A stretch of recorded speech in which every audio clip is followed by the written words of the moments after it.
right. Shaku Maku, everybody. You say what? Makushi. When you hear Baba's voice say Makushi, you know it is time for Global Review all the way from Abotaba to Tehran, back to Lagos. I'm Aghogho, Oboh, and Sandra is on her way this way. I think she's coming via a capsule from Mars, but she'll be here soon, and we're going to have a great show. All of you who's been tuning in to Morning Crossfire through to the Midday Dialogue. And now to Global Review, we're going to have discussions, have a debate, maybe better than what you saw with the Democratic aspirants, aspirants vying for a U.S. top job. But that's going to go all the way till 4, and then 4 p.m. we have Public Square. Public Square, Rotimi Sankore will be up, and we'll be having a discussion on Public Square together with some journalists from the BBC. It's 10 years since Boko Haram began the country. 10 years of bloodshed and 10 years that has left this country much the worse for it. And so we'll have that happen from 4 to 6, and then at 6:30 we'll have I beg to differ from after the news.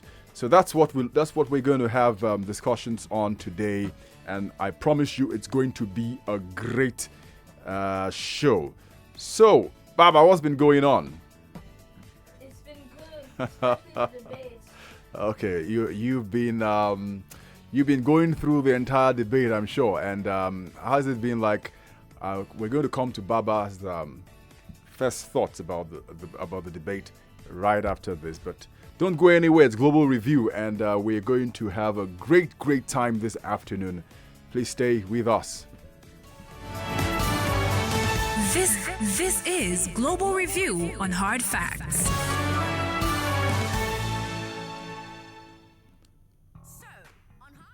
All right, so here we go now. A number of stuff happened.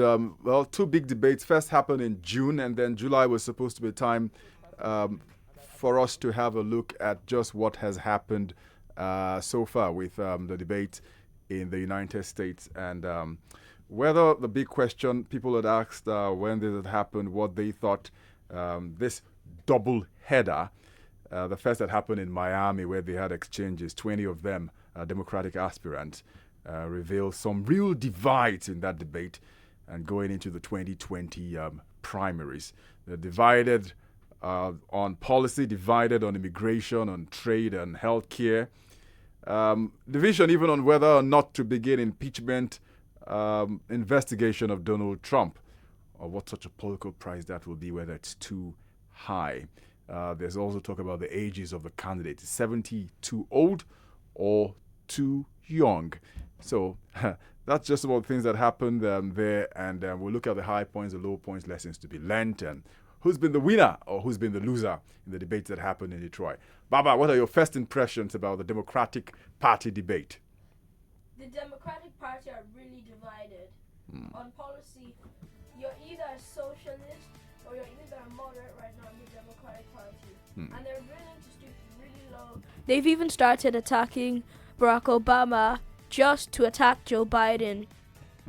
They realize they should stop talking about what Republicans think, because I like what Mayor Pete Buttigieg said. He said that if Democrats embrace a socialist agenda, Republicans will call them crazy socialists. But he also said that if a Democrat embraces a conservative agenda, you know what they'll still call them?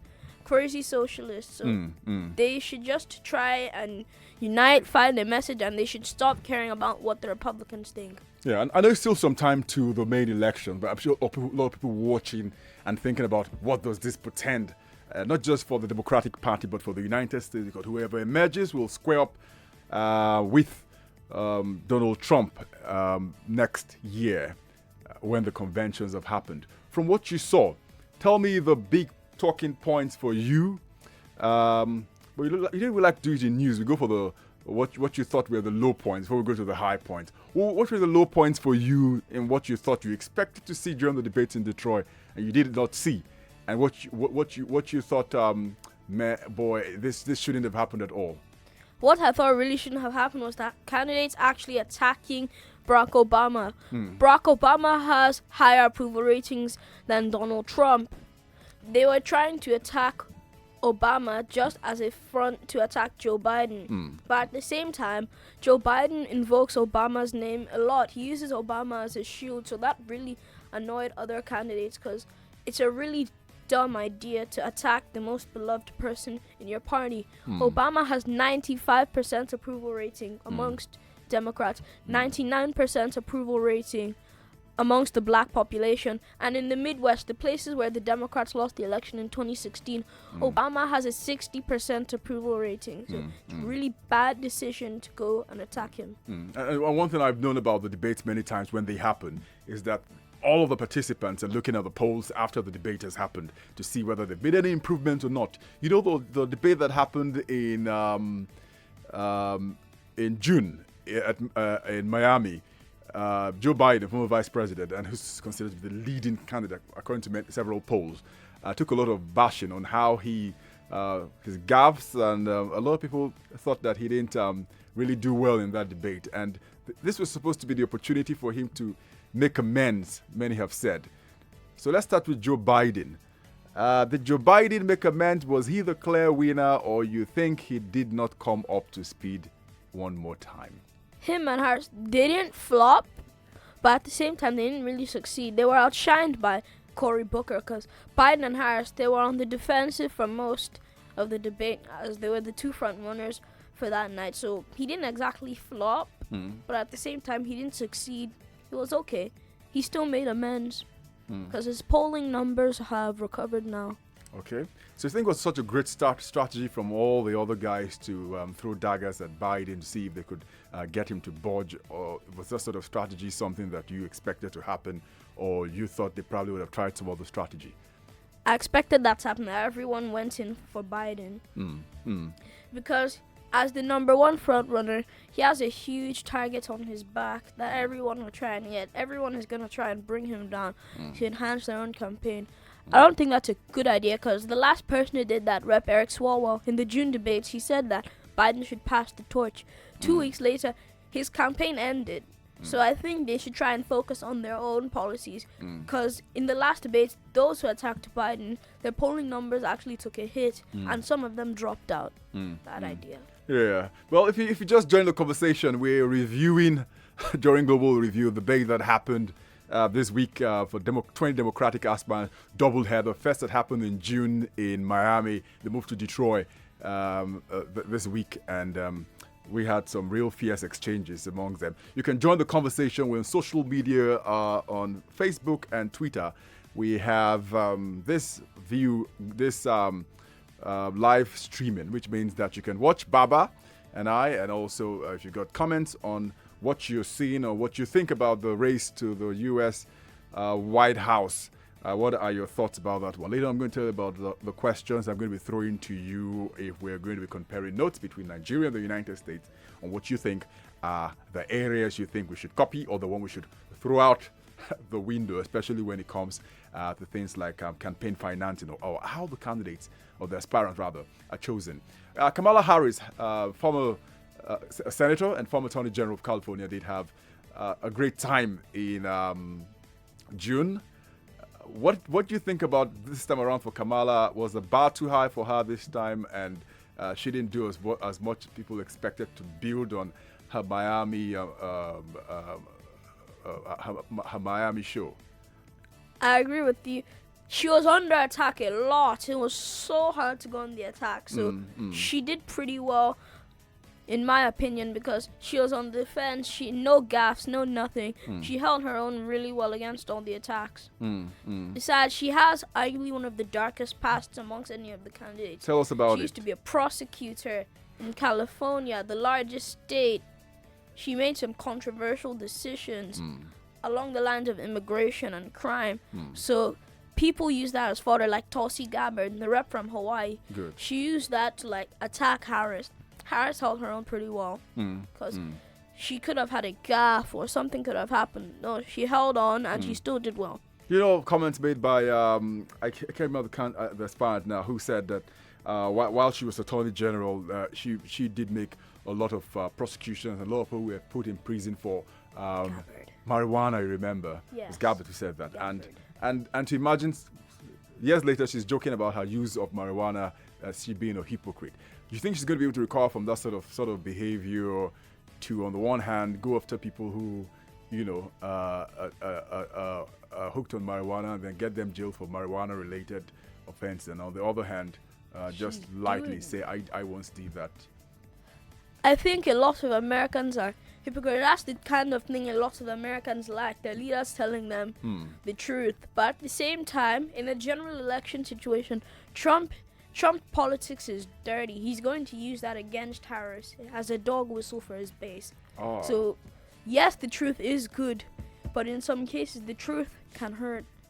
I think she should have just kept that to herself. There's some things that you're meant to keep private.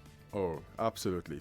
Let's talk about what a lot of media have quoted and said that this is probably a clear winner, Elizabeth Warren. Yes. What do you think about Elizabeth Warren? She did well. How many moderates were on that stage against her? She was able to flesh out her progressive policies, and she, at the same time, distanced herself from Sanders, because at the same hand, she's basically saying Sanders is a socialist. He doesn't like the free market. Warren, she's a progressive, but she's in favor of the market. She just wants to tax the rich people heavier. She doesn't want to completely destroy the market. And she's also gained a reputation as the policy candidate, so that really helped her, because she's the only candidate who has loads of major plans. She has plans spanning immigration, on taxes, and on healthcare.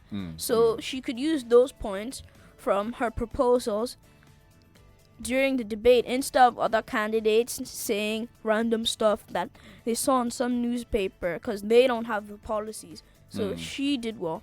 And I also thought Cory Booker did well as well. I was listening. I was going through a lot of comments on social media, Baba, of what people thought about on the lighter side, the moderators and things. For example, they say Joe Biden should be able to do. For example, you should learn not to allow the moderators interrupt you when you're making your point and try and speak over the moderators. He was just being too nice and allowing them break into his speech every time. Tough. Oh, you thought he wasn't tough enough? Yeah, I thought he wasn't tough enough. He needs to be tough. He needs to get dirty a bit. Because it's America. He's campaigning in America. Is no more all that soft. Look at how Trump won the presidency. He needs to get tough. Yeah, talking about Trump and so what some people think about people who were winners but were not necessarily politicians, in quote. I try to remember the aspirant now who did say something about the fact that they were all covered in makeup, and then this reality show is what has given birth to a reality TV president in Donald Trump. And he did get cheers for those sort of comments they made. Even though people have said those sort of people may not necessarily get any say when the numbers get whittled down. But there are people, do you think there are people among the contenders, in your opinion, who may not get very far, beyond next month, but have made some impressive statements and got some applauses? I think someone like Andrew Yang, for example. Exactly. It's Yang I was trying to remember now. Good. He won't make it past. He won't get to the October-November debates, yes. But he's at least made some good points. He may have brought some of his policies. Because I like some of the statements he made during the debates. He was like, I'm the alternative to Donald Trump. Yes, an Asian guy who likes math. I really liked the way he said, because Trump doesn't look at the numbers, and Trump's a racist. So Andrew Yang is the exact opposite of that. And I also think that there's some candidates who knew that they wouldn't win. There's some candidates who knew they wouldn't win. But they just wanted a chance to show that they're good. So maybe someone like Harris or Biden or Sanders can consider them for vice president. Like someone like Julian Castro. Right. He was the secretary for Obama. Hillary Clinton considered him as a vice president in 2016. He's running this time, but I think he knows personally that he doesn't really stand a chance, but that if he gets far enough, he could be considered for a vice presidential role. Yeah, talking about Julian Castro and some of the things he said and did clash with Biden over immigration, for example. You think some of what you think his stance on immigration is something that works well for the Democratic Party? It does, because he wants to end the separation of the families. He wants to repeal certain parts of the Immigration Nationality Act. like section 1325 of the bill. He wants to repeal it. How do you remember that, boy? I researched and researched and researched. I say one day probably Baba be on the podium, taking questions from the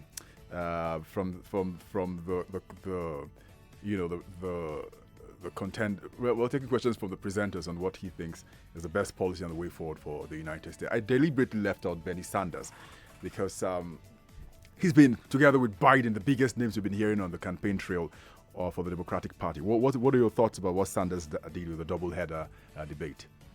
He was okay at best. He was steady at best. Because amongst the progressive candidates, the left-leaning candidates, Elizabeth Warren outshined him. Ah. Because Sanders, he's just saying stuff like Medicare for all. He said, "I wrote it. I wrote the dang bill." I did like that exchange Bernie Sanders had. So you thought Sanders was decent enough? Yeah, he was okay, steady at best. Oh, steady at best. Okay, so let's get to where the divisions have happened, and people have said these divisions may make or mar the Democratic Party's intention to get to the White House. Let's start with immigration. You think there's any way out on immigration where you think both of the different thinkings and leanings of the Democratic Party can come together and say, we agree this is the right way forward for us to move as a party, or it's mission impossible?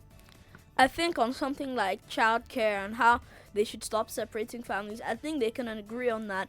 But the only problem is how they can do it. That's the thing, because the Democratic Party, they're the kind of party, they agree on everything, but they just don't know how to do it. Like for the immigration issue, some of them are saying that they shouldn't make immigration a crime anymore. But some, like Biden, some of the more moderate centrist ones, they're going like, no, it'll just encourage them and it'll just make someone like Trump even more angry, and he will just power up his base even more, and we'll lose if we say that. Easy on the eye. You could almost imagine Baba being one of the 20 contenders for the job of the White House and taking grillings here on Global Review, and his thoughts with the debates that happened with the Democratic Party in Miami, and the polls already out, people trying to see whether they can make any gain from it or do the damage control, which a number of them have said, or whether they'll be saying bye-bye by next month when they meet again. If you just joined the conversation, Global Review, Baba and I, go on Facebook, go on Twitter. We're having this conversation live, so you can watch what is happening. So we've talked about immigration. I also want us to talk about another interesting. There's several parts to talk about. I think it's a travesty to imagine we can talk on all of those parts during Global Review, but we'll talk to the ones which we know will gather a lot of comments. And then when I open the phone lines, I'm going to throw a question to you also. Just hang in there, and you tell me what you think about some of the questions I'll be throwing to you shortly. But Baba, one major point I've heard them and sort of is being reiterated and echoed every time any contender for the job on the platform of the Democratic Party has the opportunity to say anything is that I have the solution in dealing with Donald Trump. And it's got to come out every time. Whether they want to do an impeachment investigation, like it did, a number of left-leaning members of the Democratic Party have fought with Nancy Pelosi, the Speaker of the U.S. Congress. Any of them you think is serious on having to say, I know how to deal with Donald Trump when we get to the ballot? Trust me. I think a lot of them are just saying that so that they can just get votes. A lot of them know personally that they can't. Trump is too dirty. It's only like a top tier candidate who can do it, because the Democrats are already arguing. They're divided. I believe Donald Trump will win re-election. None of them can deal with him. Trump has one of the most loyal bases in American history. And he has something that other presidents didn't have, a strong economy. And even if the Democrats do decide to impeach, it will just anger not just his base, but the regular Republicans who still believe in the powers of the Constitution. And it will lead to long-term Republican games. So I don't think any of them know how to deal with Donald Trump. They should just wait till 2024. Because the history is in Trump's favor, the economy is in Trump's favor, and the base is in Trump's favor, and the Democratic Party is already divided over every issue. You don't think there's enough time to make remedy? Yeah, I think there's enough time. There's enough time. Okay, but you if I also like the underdog thing. We're talking just briefly about. Baba and I were having some chat on what we thought was the best approach in playing video games and football, whether to go for the big guys or to go for the underdogs. And of course, if you do play video games, football, you know it's a nightmare where you go with the underdog, but it's always a fun thing to cause an upset. Like Leicester City did when they won the EPL, and everyone was like, you can imagine the odds. What just happened, and then it's always good when you're on that side, but it's horror if you're on the other side, or on the underdog side, and you get twacked 10-0 or 11-0 in a shambolic way. But underdog for the Democratic Party, you see anyone you favor and fancy could go beyond the court when they drop from 20 to 10? Cory Booker, Okay. Beto O'Rourke, and Jay Inslee. Let's say Cory Three of Booker. them. Why do you think Cory Booker? He's black. He's young. Many people see him as a young Obama. He still has time. He has the right policy proposals. And he has the right message for a lot of Democrats that Trump is tearing apart the fabric of America. And besides, Booker had such a memorable debate, and he's good at those one-liners. All right, so we're going to throw up on the phone lines. Just to remind you, the winner of the Democratic presidential nomination will be announced next year, July, and will then face Donald Trump in the election November next year. So we're counting down to a race which promises to be an intriguing and also an engaging race. Baba, the youngest international affairs analyst I can imagine on the face of where? The world. The world. And he's proud to say so. And so we're going to take phone calls. Number is 012770993, 012771993, 012772993, 012773993. And I'm going to be asking you something Sandra and I worked on earlier on. Sandra's still on the way. The camel is bringing her. She just dropped in from Mass. So as the camel getting her, it's taking a bit of time. But we talked about some things that we think that you can get involved in.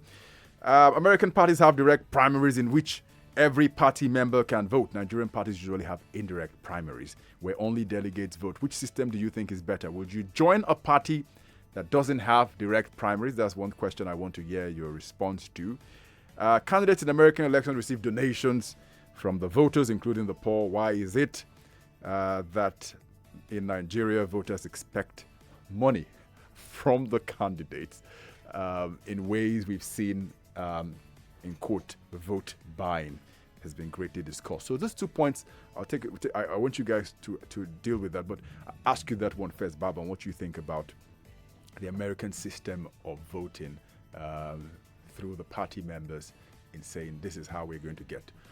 You like the system? I like the system because if it's just some aristocrat or some member of Congress from New York or from the coast, he's just going to vote for a white elite like Joe Biden. Okay. If it's everyone from the party, the teacher from Oklahoma or the waitress in Wisconsin, then everyone has a chance to say something. Okay. Because if it's just some old party guys doing it, they won't represent the party. If it's everyone, they get a better scope of this is who our candidate is, and they can't be blamed for if they lose the election. Yes. Okay. Because they can now say you're the ones who picked it. All right. So we're ready to take the calls in now. Let's see who we have first. Any call in yet? Okay.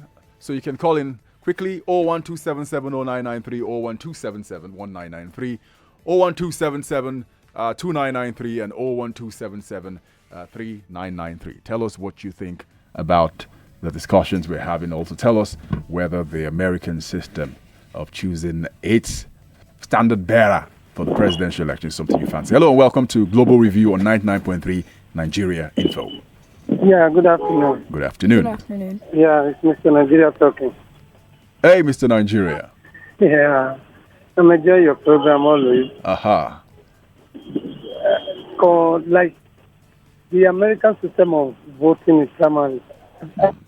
Better than our system. And if we can introduce that, it would better be more. Because look at what is happening in Edo State. because the governor is working and he don't really want to listen to the cabal, they are now threatening him of not bringing him for the second time. Why? Because they can settle the delegates that will vote him to come. You understand? That is the problem we have here. If it's a process whereby voters can contribute to select their candidates, we will not be having this kind of problem here. So that's what I see. Okay, Mr. Nigeria, thank you. Okay, so keep the calls coming in. Let's have some more discussions on what you think about the U.S. Election, as well as what you think about the Democratic debate. Even if you didn't watch it, but I'm sure the discussions we're having is giving you an idea of how it's shaping up. Joe Biden front runner, but he's facing a great deal of opposition from 19 others who think they probably have a better shot at it than. All right. Hello. Hello, good afternoon. Good afternoon. You're on 99.3 Nigeria Info. Yeah, my name is Felix. Hey, Felix. Yeah. I think I'm enjoying the program because I am also a politically minded person, and I'm enjoying what is going on in the world, especially the U.S. Okay. I mean, the whole thing stems from hate, and sometimes, you look at hate as being negative, but sometimes it generates something positive. And that is what is happening. When do Americans stop becoming racist? They are now, hyping about, the minorities because they hated Trump. And then it is good. It's going to work out well for the minorities. But overall, you don't think in any way it's shaping the way the global horizon is, in the way we sort of tend to think about the world being a global village. Because following Trump's victory, everywhere all of a sudden people began to talk about nationalism, and the world getting more polarized in the way the discussions have gone. And it has to happen. It has to happen before it can be corrected. If it doesn't happen, it will never be corrected. You understand what I'm saying? So this thing about Donald Trump being a racist is just a political game. And it's going to turn out very well for the minorities in the future for America. Are you satisfied with sort of conversations you're hearing, even though if you say yes, it's now in the open, it's no longer hidden under a bushel? So let's have that discussion. Are you sure? Are you happy with where the conversation is going in the way you think is balanced, or is still being myopic in how people are addressing the issues? For me, I think we should just let's leave it and let it just let it just mutate and let's see what happens. Yeah. Okay. All right. All right, Felix. Felix Laughing. Thank you very much for your contribution on Global Review. Yemi is next up. Hello, Yemi. Hello, Yemi. Hello, good afternoon. Good afternoon. Yeah. So I would like to contribute to your program, especially as regards the connection between the Nigerian way of conducting primaries and the American way. Brilliant. Yes.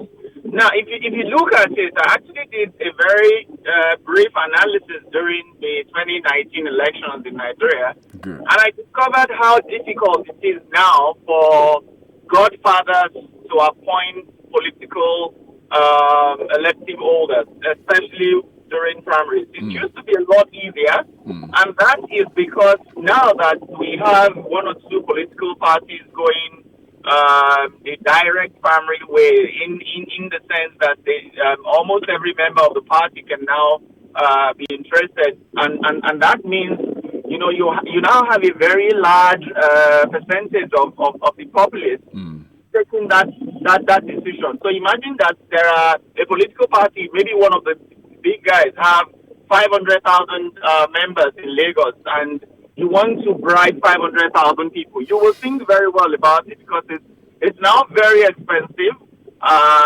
to influence that number without relying on objectivity. Now, so we need to encourage more political parties in Nigeria to go the direct way And we need to also conscientize, incentivize, encourage more learned people to get involved so that when we are making that decision, we're making rational, informed decisions based on what we think those people will be able to do and not based on what they know or how much they have. All right, Yemi, thank you very much for your comments. Thank you. All right, let's see who we have next. Patrick calling in from Ikeja. Hello, Patrick. Hello, good afternoon. Good afternoon. Mr. Godwin. Aha. Yeah, I want to talk about the issue of American system of voting and that of Nigeria system of voting in primary election. So you've done your comparisons, right? Yeah. Any lessons? Well, to my own understanding, like where I come from in Benue State, I'm from Palengle Ward in a local government. Yeah, normally the system of voting in that part of Nigeria is direct election in terms of councillorship. And you discover that at that point, nobody will come and say, okay, I'm the party this, I'm the party that. Everybody that wants to vote for a particular candidate will come out and stand behind the person, and there will be a head count. But a system of election whereby it is based on delegates, you will discover that the candidate can just come and maybe bribe the people that are supposed to vote for him or her, and they just manipulate the results of the election. And at the end of the day, they bring out somebody that does not know anything about governance, does not know anything about leadership, and they will not be able to affect the people the way they are supposed to. So therefore, it is better that we even go back to that of the American way of voting in primary election, in my own view. All right. Thank you very much, Patrick, for your great comments. Let's see if we can take in at least one more call or two more calls at least before we go on a break. Hello.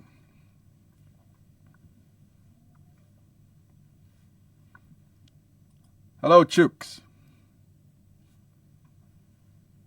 Okay. We don't have Chooks on that line. Who's the lucky guy we have next? All right, so while the call's coming, I'm going to run quickly to Facebook and see if we have any comments to take. I know a number of you have sent in comments on Facebook as well as on Twitter. We have Baba some time before we can have quickly a look at what the comments are. But while we wait for the comments on Facebook, let's talk with Oluwafemi. Hello, Oluwafemi. Yeah, Great. Aghogho, Shakumaku. Hey, What do I do? Makushi, Baba says. Makushi. Yeah. Hey. I was like, it's been a while. Brilliant, man. It's been a real while. We went to Abbottabad. Whoa, great stuff. Great stuff. Yes, I think it is not about the direct or indirect primaries. I think it is about placing premium on good leadership. Whether you vote via the direct system or the indirect system, right? If premium is not placed on good governance, I don't think the right leaders are going to be voted in. Take, for example, Trump. No matter how you look at it, be all critical and analytical as you can, Trump is a great leader. Americans really needed him to. Americans really needed a dogmatic and pragmatic leader at that time. But to a very large hello.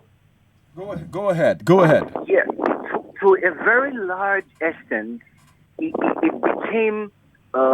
Say overwhelmingly bad and say egocentric because of the minority. You know, thank God I heard your guest pointed something like that out about the minorities. The minorities. Yes, exactly. Yes, please go ahead. The minority. Oh, so sorry about that. And unfortunately, how time flies when you're having a great discussion, Baba, Yes. right?